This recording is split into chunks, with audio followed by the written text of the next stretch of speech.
اس کی یہ ڈیمانڈ تھی کہ تم داڑھی شیو کر لو تو پھر ہی وہ شادی کرے گی۔ عمر کی امی اس کے قریب آ بیٹھی تھی۔ عمر کو یہ خبر سن کر دھچکا سا لگا، ساتھ ہی دل پر تکلیف کا ایک بھاری بوجھ آن گرا۔ کیا؟ یہ سعدیہ نے کہا، اسے جیسے یقین نہیں آ رہا تھا۔ شادی کو صرف ایک ہفتہ رہ جانے پر منگیتر کی طرف سے ایسی بات سننا، اور وہ بھی اس حال میں کہ اب دل میں جگہ بن چکی ہو، محبت سی محسوس ہونے لگی ہو۔ تکلیف کا عالم ناقابل بیان تھا۔ ہاں بیٹا، مجھے بھی یقین نہیں آ رہا تھا، اس لیے خود اس سے ہی پوچھ کر آ رہی ہوں۔ میری مانو تو اس کی مان لو، کیا ہے اس میں؟ ایک داڑھی ہی کی تو بات ہے۔ آج کل تو لوگ 2 ٹکے کی جاب کے لیے بھی داڑھی چھوڑ دیتے ہیں، تو تمہارا تو پوری زندگی کا سوال ہے بیٹا۔ اتنی اچھی لڑکی ہے، پڑھی لکھی، خوبصورت، جوان، اچھا خاصا خاندان ہے، خود وہ ڈاکٹر ہے، اور کیا چاہیے؟ اب ضد نہ کرنا بیٹا، سارا صاحبہ بیٹے کو سمجھانے لگی۔ پہلے منگیتر، اب ماں، اور کس کس کا مقابلہ کرنا پڑنا تھا۔ عمر کا صدمے سے حلق گھٹنے لگا تھا۔ امی جان، جب اس نے مجھے پہلے قبول کیا تھا تو اس داڑھی کے ساتھ ہی کیا تھا۔ آج اگر ڈاکٹر بن کر اس کی سوچیں آسمان پر پہنچ گئی ہیں تو اس میں میرا کوئی قصور نہیں۔ دل غم سے چور چور تھا۔ ایک طرف دل ہے اور دوسری طرف ایمان۔ ایک جانب دنیا قدموں میں ہے اور دوسری جانب اللہ۔ ایک رستہ دل پسند زندگی کی طرف جاتا ہے اور ایک ہجر کی تنہائیوں کی طرف۔ عمر سنسان پارک میں بیٹھا خود سے مخاطب تھا۔ آج بہت بڑا امتحان لے لیا تھا اس کے رب نے۔ آج پتہ چلنا تھا جو دین کے نعرے لگانے والا عمر تھا، وہ واقعی دل سے ایمان لایا تھا یا رب سے محبت کے سارے دعوے کھوکھلے تھے۔ عمر کے ذہن سے پرانی خوبصورت یادیں گزرنے لگی۔ وہ جب پہلی مرتبہ سعدیہ کے گھر گئے تھے، جب رشتے کے لیے ہاں ہوئی تھی، دوستوں کا شادی کی خبر پر چھیڑ چھاڑ، ہنسی مذاق۔ عمر کی آنکھوں میں نمی اتر آئی۔ ایک داڑھی کی بات نہیں ہے، میری پوری آخرت کی بات ہے۔ پلکوں پر کچھ قطرے نمودار ہوئے۔ اللہ اکبر، اللہ اکبر۔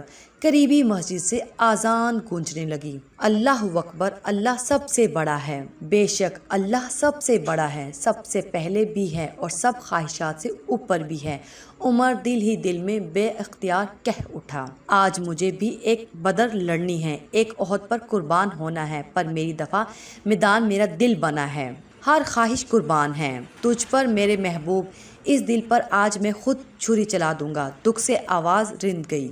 تم کیا جانو کہ ادائے ابراہیمی کیا ہے، رب کی رضا کی خاطر خود کا دل دکھا دینا۔ 1 سال بعد، آئیں نہ پہلے کھانا کھا لیں پلیز، آمنہ محبت سے اپنے شوہر سے گویا تھی۔ ابھی 1 گھنٹے تک کچھ نہیں کر سکتا آمنہ، آج واقعی بہت کام ہے، عمر نے لیپ ٹاپ تھوڑا اور قریب کرتے ہوئے جواب دیا۔ میں نے بھی ابھی تک کچھ نہیں کھایا کہ آپ کے ساتھ ہی کھاؤں گی، آمنہ نے کچھ دیر خاموشی سے پاس بیٹھنے کے بعد دھیمی آواز میں کہا۔ کیا؟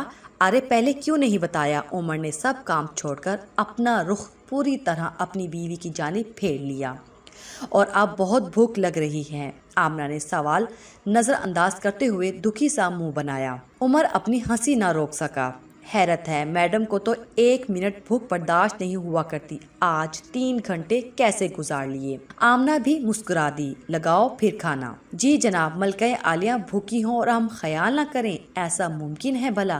عمر شرارتاً اسے گویا تھا، لیپ ٹاپ بند کر چکا تھا اور چارجر اتار کر واپس رکھ رہا تھا۔ آمنہ شرماتی آنکھوں سے ہنستے ہوئے کچن کی جانب چل دی۔ سعدیہ کے ٹھکرا دینے کے معاملے کو 1 سال بیت چکا تھا۔ عمر نے اپنے منگیتر اور سنت کی داڑھی میں سے سنت کو چنا تھا۔ اس فیصلے پر وہ دنیا دار لوگوں کی نظر میں بیوقوف ترین ٹھہرا تھا۔ اپنوں میں حتیٰ کہ والدین تک کے طعنے اور گالیاں سنی تھی، اور خاندان والوں کی باتیں الگ۔ خاندان والے کتنی باتیں بنائیں گے، داڑھی جب تک ہے کوئی اچھا رشتہ نہیں ملے گا، تم نے تو ذلیل کر دیا ہے بوڑھے ماں باپ کو اپنی ضد کی خاطر، وغیرہ وغیرہ جیسی باتیں پورا 1 سال اکیلا ہی سنتا رہا، جس کا جو دل میں آیا کہتا رہا، لیکن عمر کا فیصلہ 1 دن کے لیے بھی نہ بدلا۔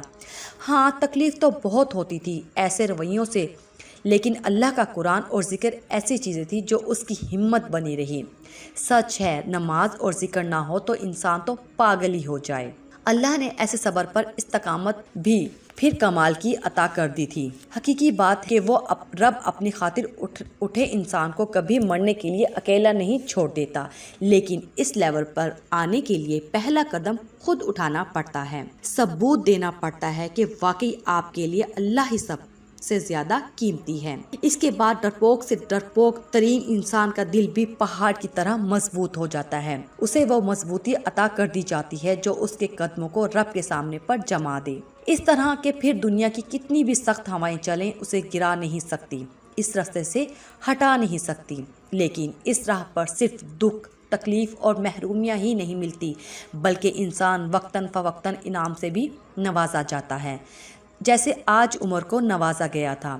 عرصے کی گھپ اندھیروں اور طوفانوں کے بعد اس کی کشتی کو بھی کنارے لگا دیا گیا تھا۔ اسے آمنہ جیسی ایمان والی، محبت کرنے والی، شرم و حیا والی ایک پردہ دار خوبصورت بیوی عطا کر دی گئی تھی۔ سعدیہ کو اللہ کے لیے کھو دینے پر اس کو دنیا میں ہی جنت سی دے دی گئی تھی۔ عمر کو کبھی کبھی لگتا تھا جیسے اللہ نے اس کی ساری فیلنگز کو سمیٹ کر ایک انسان کا روپ دے دیا ہو، آمنہ کے نام سے، جیسے وہ حقیقتاً کوئی انسان نہیں تھی بلکہ عمر کی ضرورتوں کا جوابی عکس، اس کی آنکھوں کی ٹھنڈک، اس کی روح کا سکون۔ جبکہ دوسری جانب سعدیہ اسے ٹھکرا دینے پر آج بھی کنواری بیٹھی تھی۔ وہ شاید بھول گئی تھی کہ جسے ایک داڑھی سمجھ کر ٹھکرا رہی تھی وہ محض ایک داڑھی نہیں تھی بلکہ سنت رسول صلی اللہ علیہ وسلم تھی۔ اصل میں توہین اس نے عمر کی نہیں کی تھی بلکہ اللہ اور اس کے نبی صلی اللہ علیہ وسلم کی تھی، اور یہ کوئی جھوٹا جرم نہیں تھا۔ سعدیہ کی طرح آج کتنے ہی نام نہاد مسلمان داڑھی، پردہ، ٹخنوں سے اوپر پائنچے اور دین کی دوسری کئی باتوں کے لیے کتنے آرام سے نفرت امیز رویے کا اظہار کرتے ہیں، ان پر عمل کرنے والوں کا مذاق اڑاتے رہتے ہیں، یہ سوچے بنا کہ ان کا یہ سب کرنا ان کو تباہی کے کس گھڑے میں پھینکتا جا رہا ہے، انہیں تباہ و برباد کرتا جا رہا ہے۔ زندگی سے سکون ایسے نہیں چھین گیا، ایسے لوگوں کے نبی کے صحابہ کے راستے پر چل کے دلوں کا سکون ہم نے حاصل کیا ہے۔ لگا ہے نشہ جب سے جنت کا ہم کو، اچاٹ اپنا جی اس جہاں سے ہوا ہے۔ ہمارے اس ویڈیو کو لائک کیجئے، شیئر کیجئے اور پلیز دیا انفو کو ضرور سبسکرائب کیجئے۔ شکریہ۔